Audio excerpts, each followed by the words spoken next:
is sketchbook tour time again. It's been about 6 months since the last time I shared a flip through of my sketchy thought processes. And so I thought it's time to give you an update on what's been happening in the studio in these past 6 months.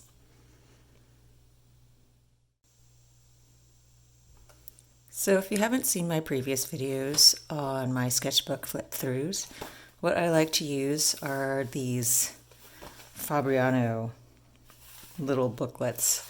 They're small, they're easy to just stuff into my purse to take with me if I know I'm going somewhere where I'll have some time to do some sketching, and I can just be, I can just scribble all kinds of stuff in them.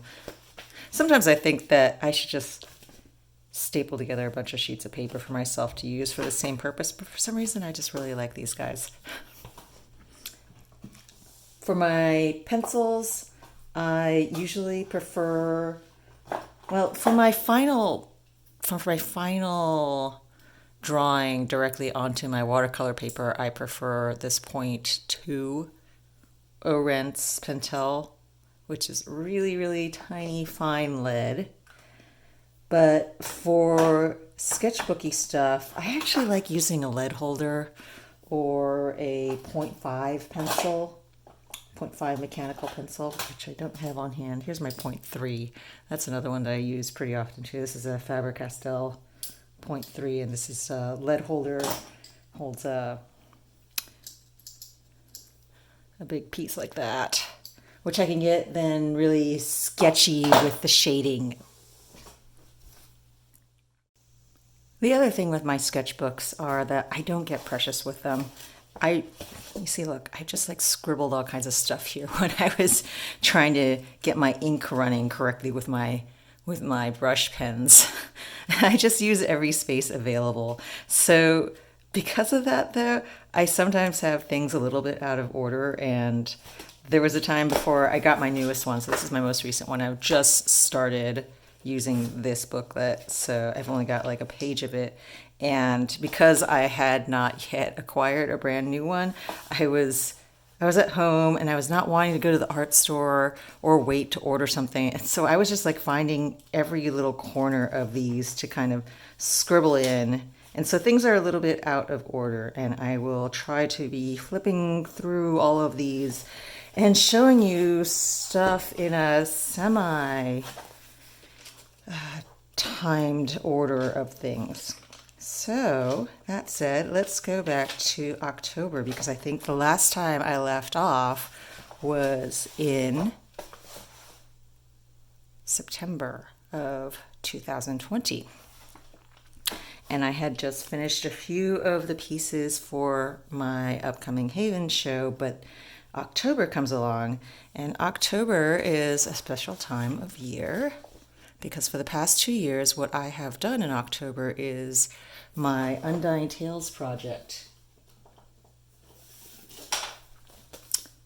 This was the 2019 version of it, and I no longer have any of these original drawings, but this is what happened in October of 2019. And so for 2020, I had a whole new set of endangered animals and their various stories, folktales, mythologies, all this associated lore that goes along with these creatures. And I drew them. The final pieces were done in ink, brush pen ink, with a limited and muted color palette, similar to this piece. Although leafy sea dragons are not endangered, so this was not strictly part of the project, but this was a very similar technique to what I did for the pieces. And these were the sketches that went into that month-long work.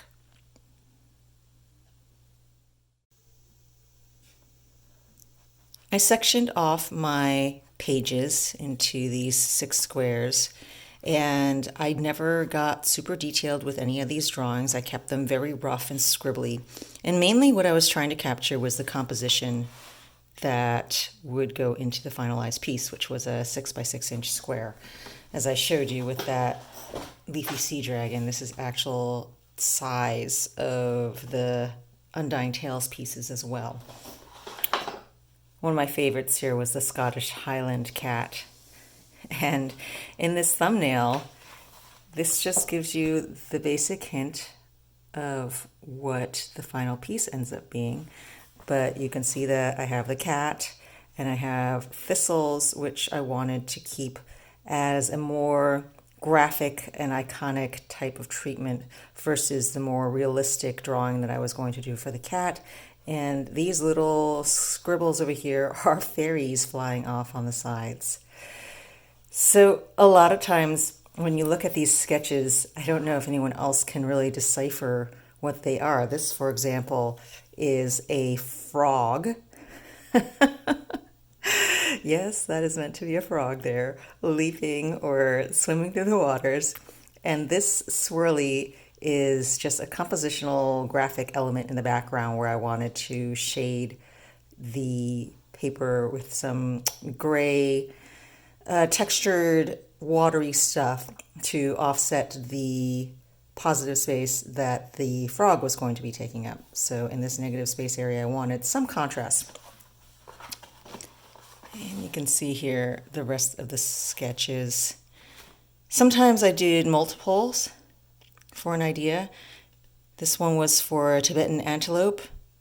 And I think what I disliked about that as a final sketch, and actually, well, I did do it as a final piece, and it wasn't that I disliked it, but I wanted something a little bit more off-center and off-kilter. And so that's where this one came into effect, where I have the circle background, and circles figure in many of these pieces, a lot of times as graphic elements. But I wanted to make it a little bit off so it wasn't quite so symmetrical, and that's where this shape, this misty shape that curves around in the back came into play. Because that then, even though the antelope is center in the piece in both of these, this mistiness, cutting the circle at this angle, in fact, is what makes things a little bit more visually interesting to me. And I've talked about this in the past. I am big on breaking up symmetry of pieces. Occasionally there are places where symmetry comes in very beautifully, but at other times, here's another example of symmetry being put off kilter because I have a snowy owl here and a hare off in the corner. And rather than putting the owl front and center in the middle of the piece, which would make everything very symmetrical, I pushed the owl off to the side and I pushed this hare down into the lower corner. And that bisected the piece, first of all, and it put a heavier focus on this third of the composition where the owl was to be and pushes everything off center. So this was a more centered version of a sketch. Again, here you can see this is the owl. Can you see it's an owl? Like I said, my scribble sometimes might be indecipherable to anyone but myself.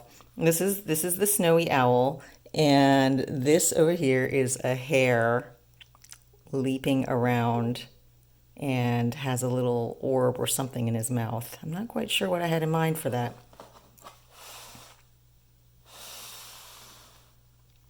Oh, and here was actually a third version for the owl. I think I really just couldn't decide how I was going to treat that piece, and so I did multiple sketches before I decided on my finalized version. And that's what's great about not being precious about your sketchbook. You can just get ideas out and you don't have to worry if it's going to be perfect or not, because that's what the sketchbook is meant for. It's meant to work out these concepts and ideas. These are super scribbly ideas on this page. This was another favorite of mine. It's the Sacred Blue Lily of the Nile and it was a very iconic treatment of the lily, going with Egyptian hieroglyphic depictions of it. And this is the swirl of water around the base of the plant.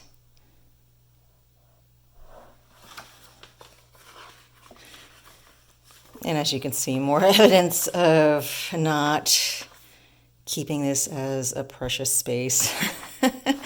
That's scribbling out my ink to make it get to the right consistency. Because of the way I do these pieces, I work with a lot of very dry tips of my brushes. And so sometimes if the ink is flowing too strongly, I like to just swipe it across a page of paper until it gets to the right consistency.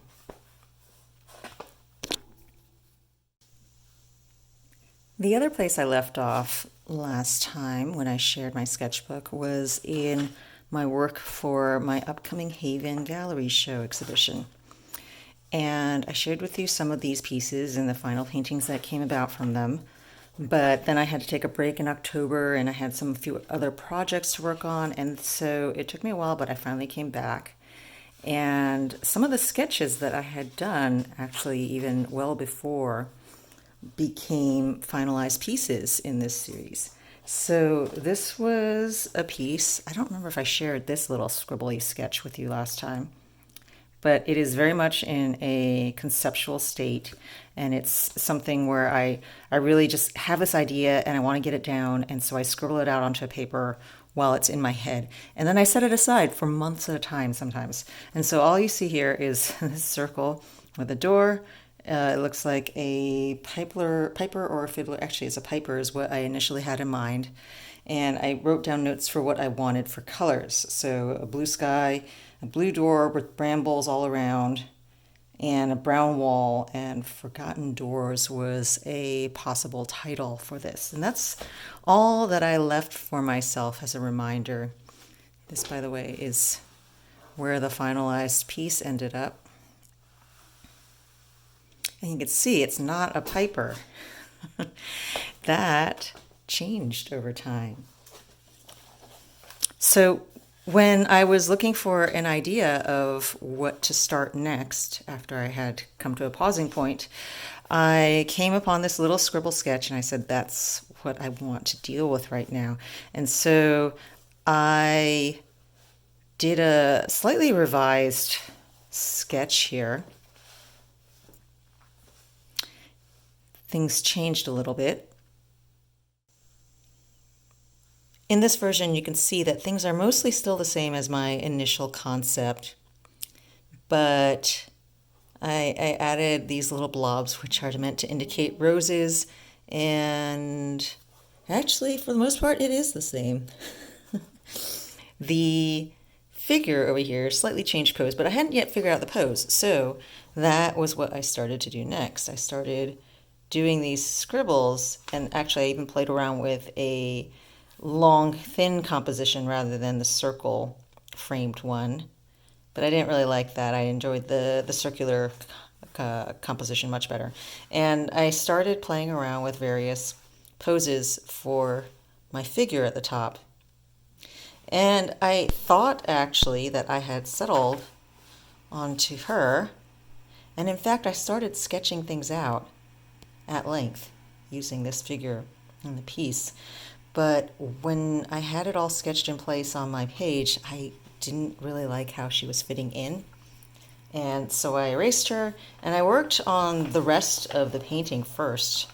I did everything else, and then I finally went up to that top little corner and started playing around with other options, and this was where things finally ended up. That first piece became titled Song of Wild Growth, and it sparked off inspiration for subsequent pieces. So this was the next idea in the set. Again, very scribbly. Let me decipher some of this for you. There is a figure here playing a pipe, and There's the same walled background, and these trees are arching around him, and these are dryads and faces, tree spirits, as well as a little bird flying up on top there. And these were the written notes that I have: enraptured, connection, and grounded. This is the final piece that resulted from that sketch. And what I was fascinated with in this concept, this whole series, was the attempts to wall in and control the wild aspects of the world around us, and to somehow instill our sense of order with this wall that goes through all these pieces, and yet even so it is being broken down.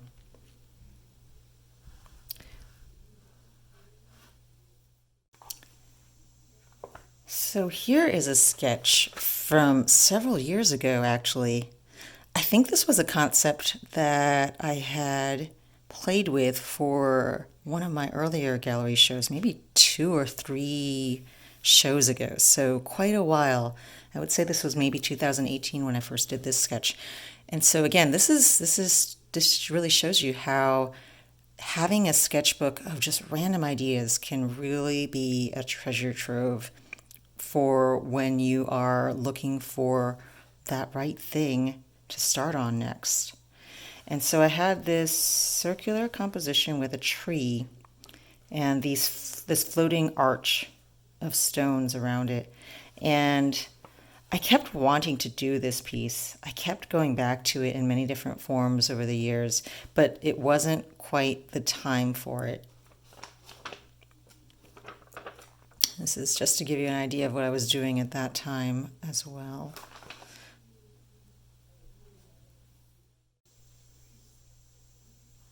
This became the latest incarnation for this concept, and I want it to fit into this series with the wall, the garden wall.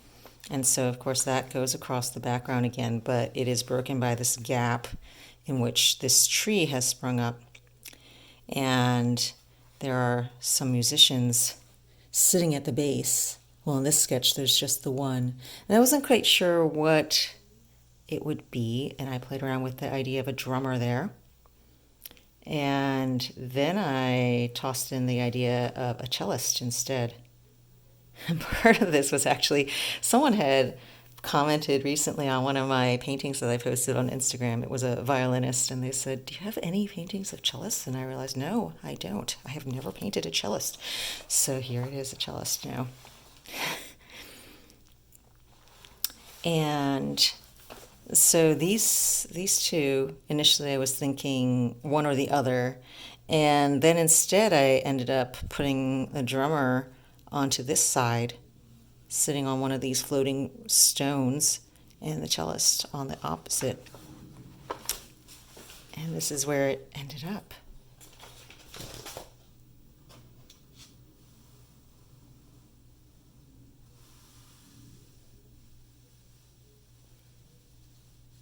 There's a little cat sitting on the wall up over here as well. That's one of my favorite little elements.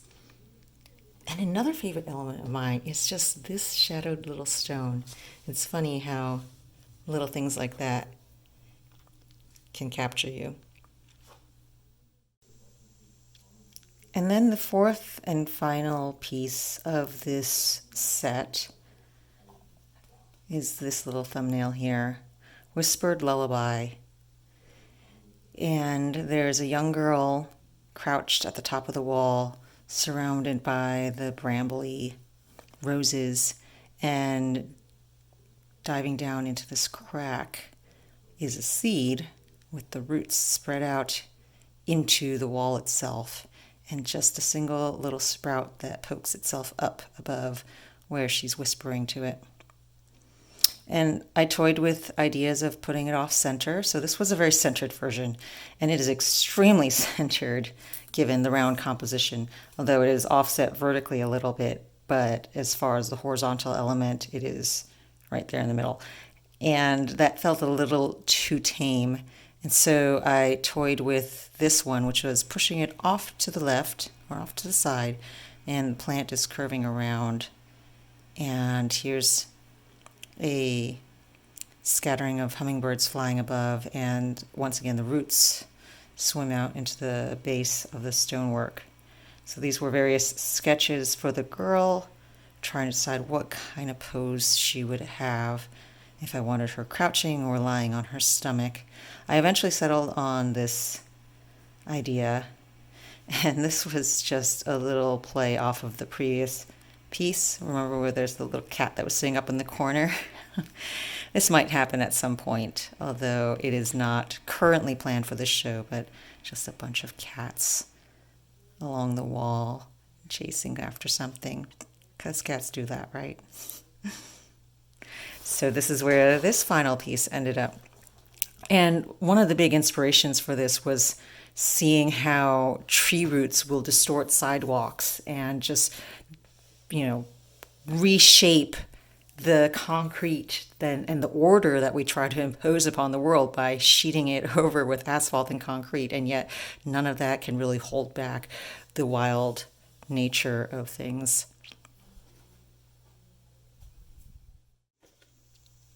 And one final little thing that happened in the past 6 months was a little mini series of Alice in Wonderland continuation. So I have the White Queen and Alice playing with the flamingos, croquet, and I decided to explore some Alice in Wonderland, dive down the rabbit hole once again. And so this is the March Hare with the tea party. There's the Dormouse. And tea set. Here's the rabbit standing there, the hare.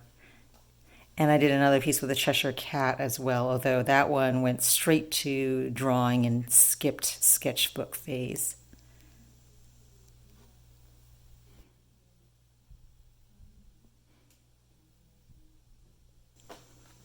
Thanks for joining me once again on my sketchbook tours, and I hope that in another 6 months I'll have more interesting scribbles and meanderings of my mind to share with you.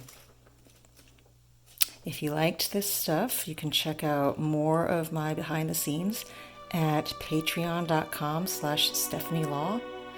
And if you are interested in the pieces that I showed today, the Haven Gallery show will be happening in May of 2021, and you can find the show at havenartgallery.com. They are in New York and are open for scheduled visits.